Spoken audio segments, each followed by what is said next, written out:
The Garden Beyond Time, Chapter 3, Echoes of Childhood. Elias dreamed of his mother that night, the memory the backward clock had shown him, blooming into something softer, more vivid, as if the garden itself were weaving it into his sleep. He was in her kitchen again, the air warm with the scent of baking bread, sunlight steaming through the window in golden ribbons. His mother stood at the counter, her hands dusted with flour, her laughter a melody that wrapped around him like a shawl.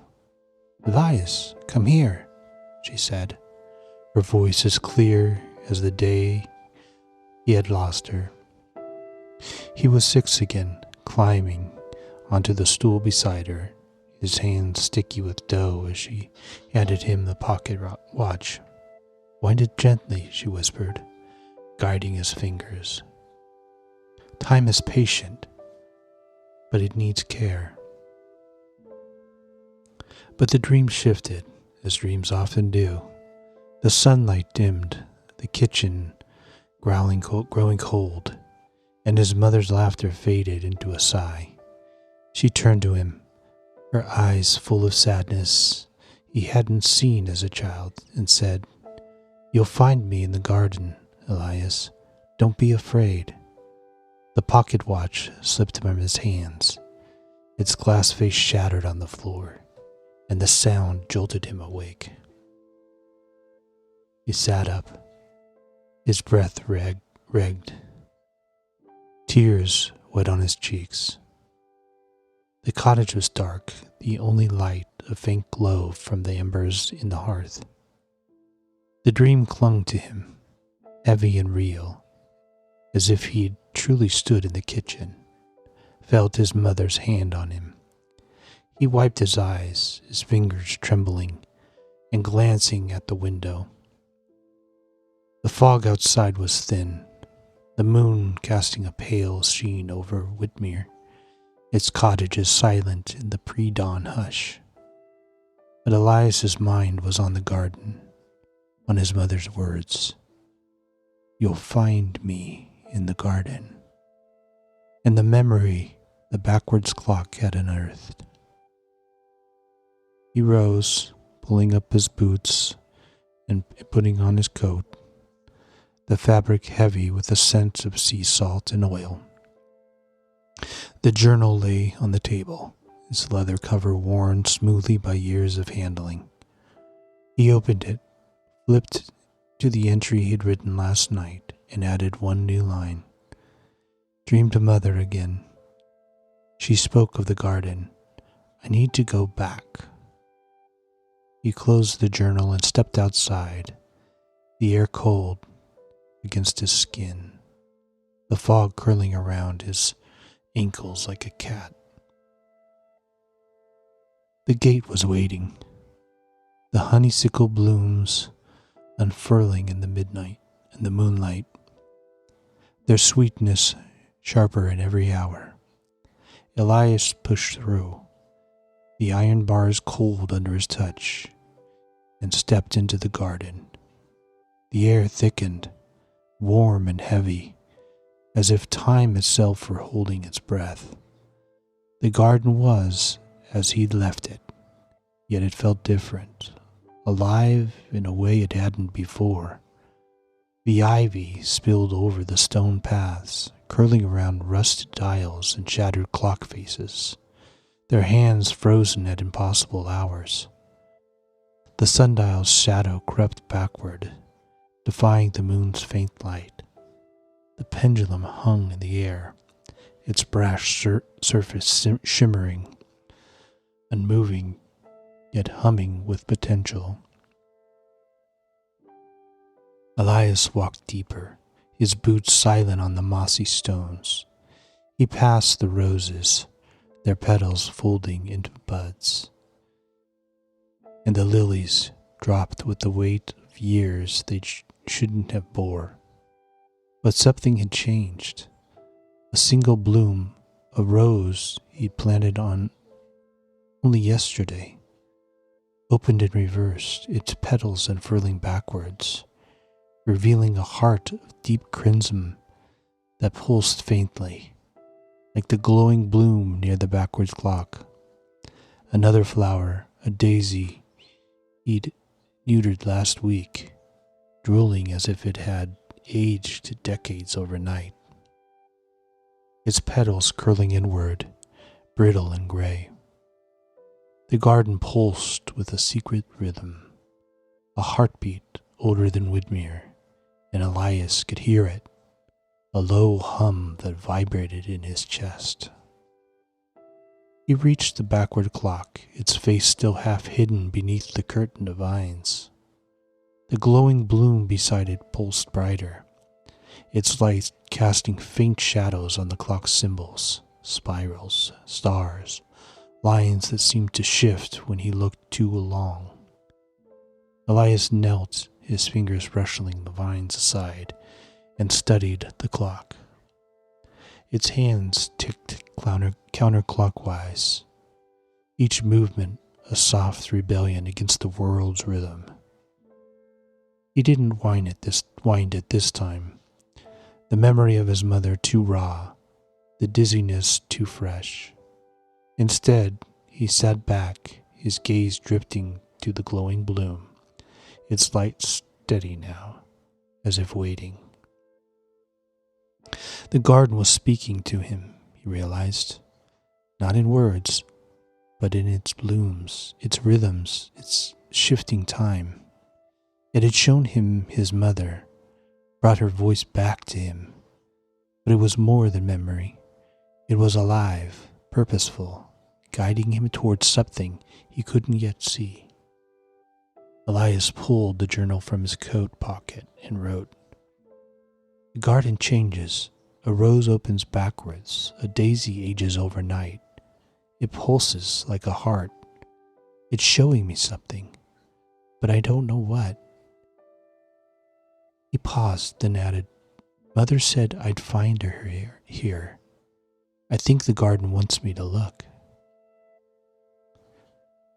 He spent the morning in the garden, walking its paths, noting its changes. A patch of violets bloomed in reverse, their purple hearts closing as the sun rose.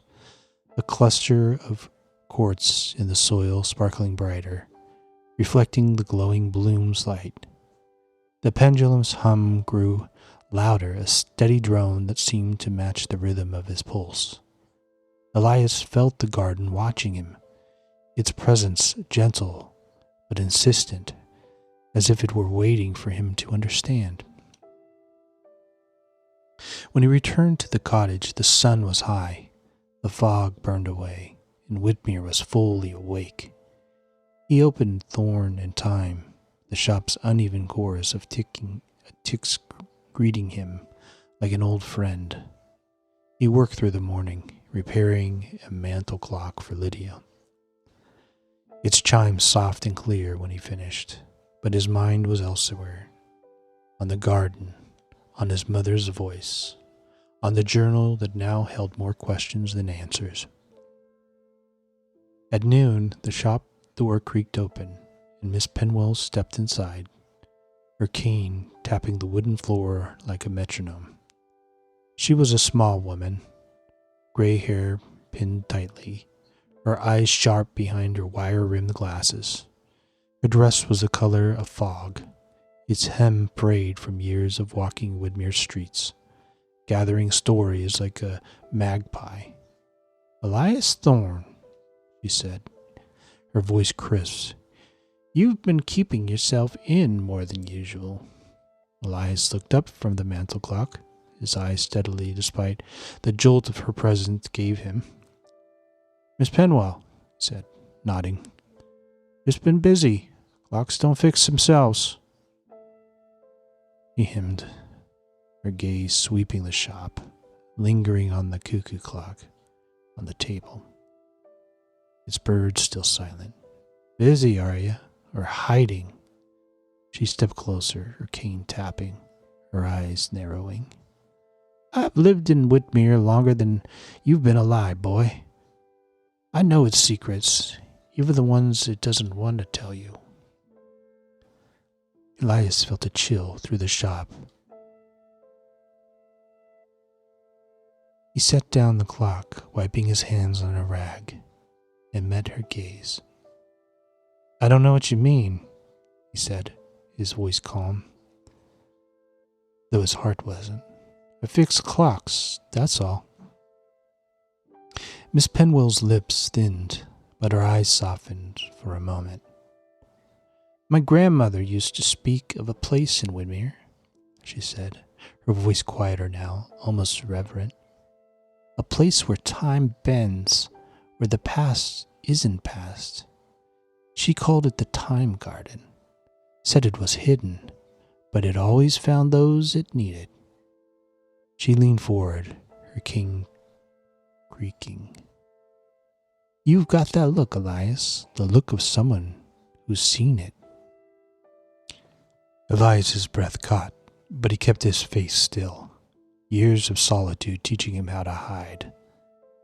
Old stories, he said, forcing a smile. Whitmere's full of them. You know that better than anyone.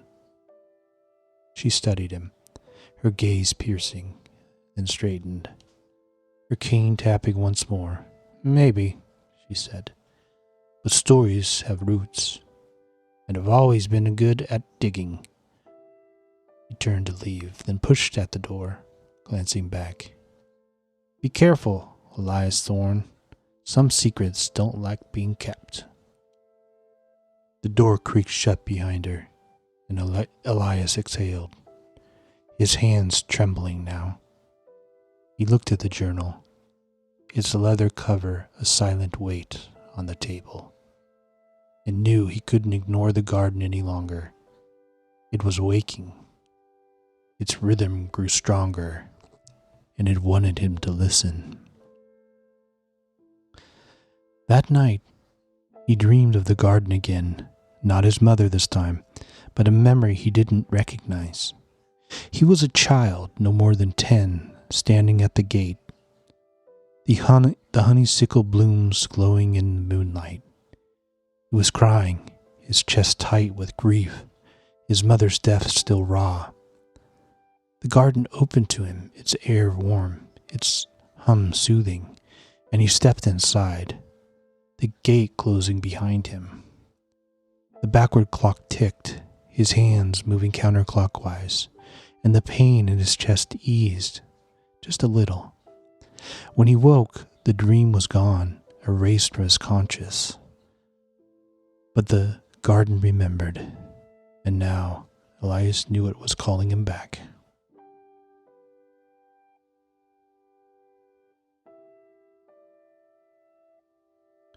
Chapter 4. Whispers in Whitmere. The morning after his dream, Elias woke with the garden's hum still echoing in his chest, a rhythm that pulsed beneath his skin like a second heartbeat.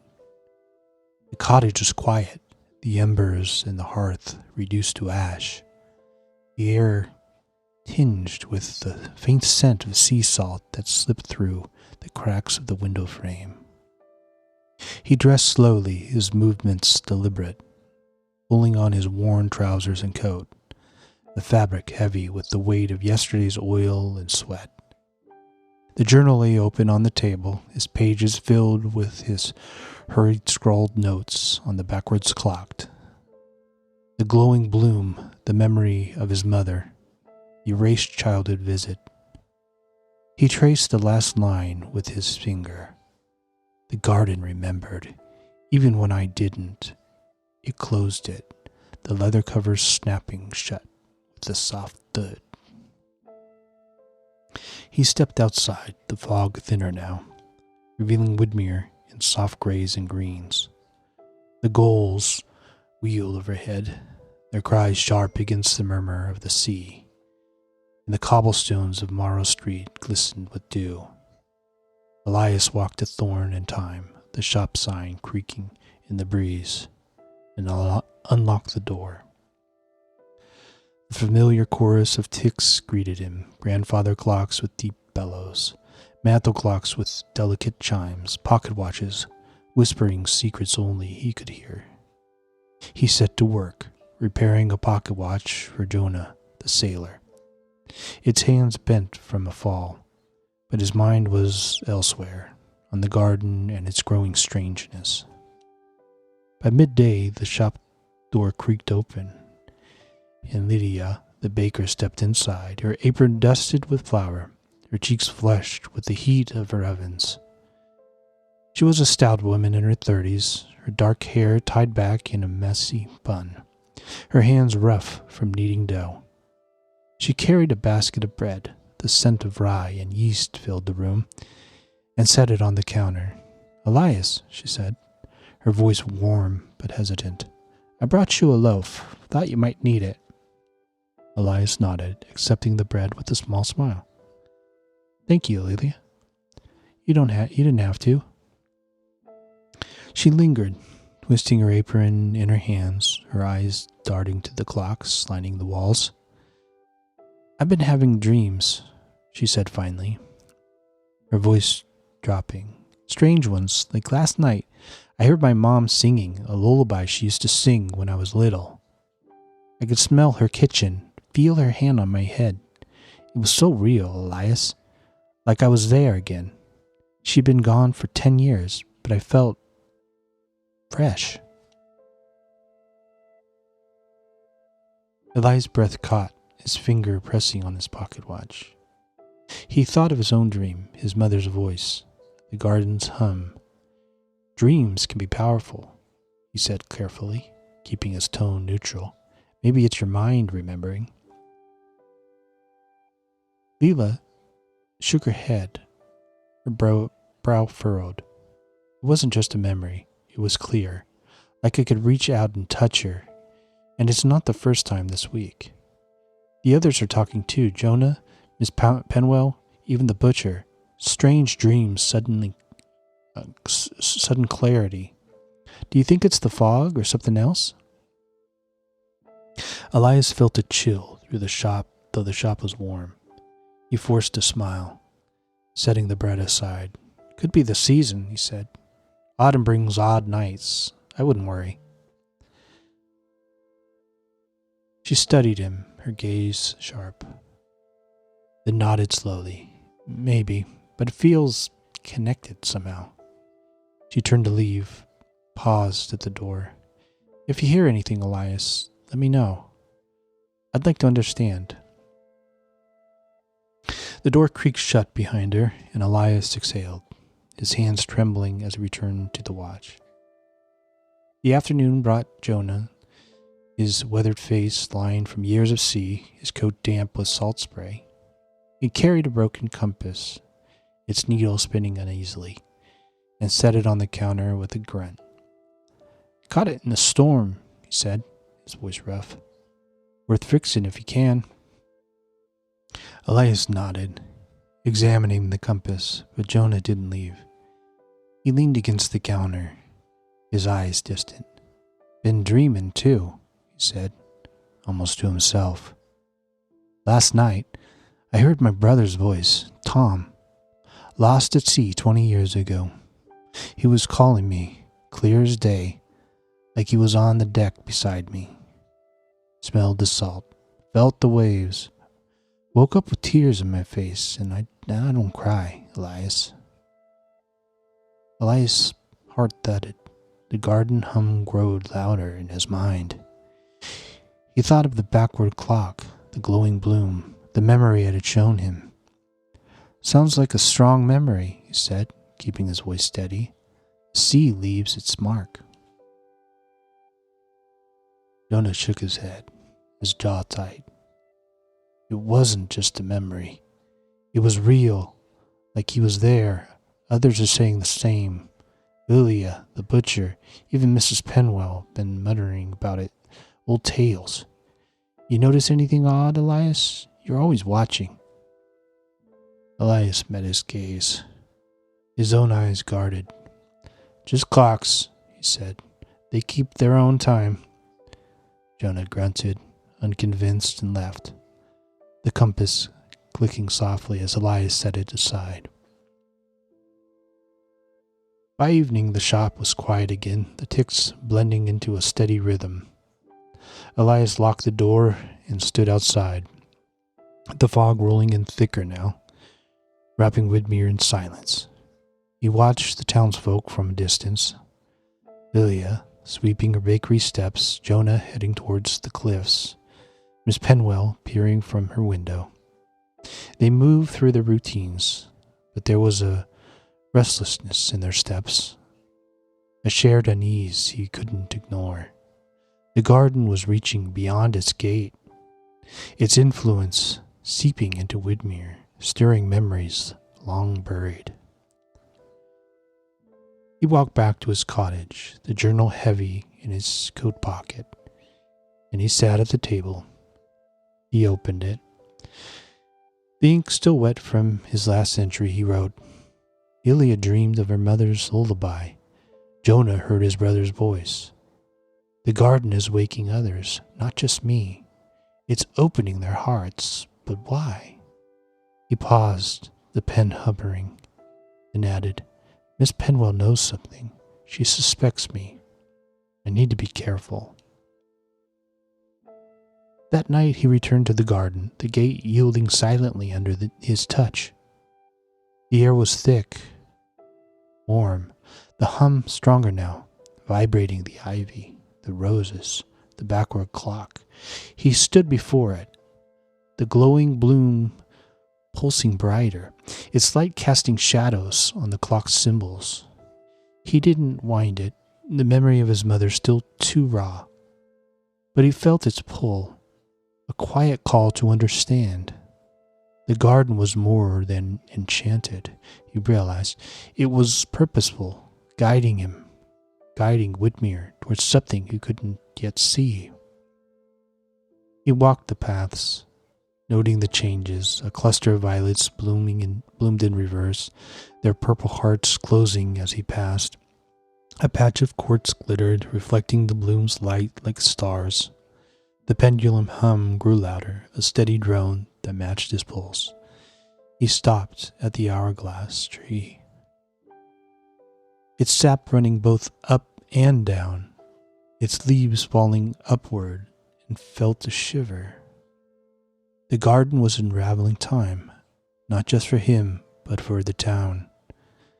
As he left, the fog greeted him, cold and familiar, and Widmer's sound returned. The gulls, the wind, the faint hum of life. But Elias knew the garden's whispers were spreading, stirring memories in Lily's kitchen, Jonah's ship, Miss Penwell's tales. He watched from his window, the townsfolk moving through the fog, their dreams bleeding into their waking hours.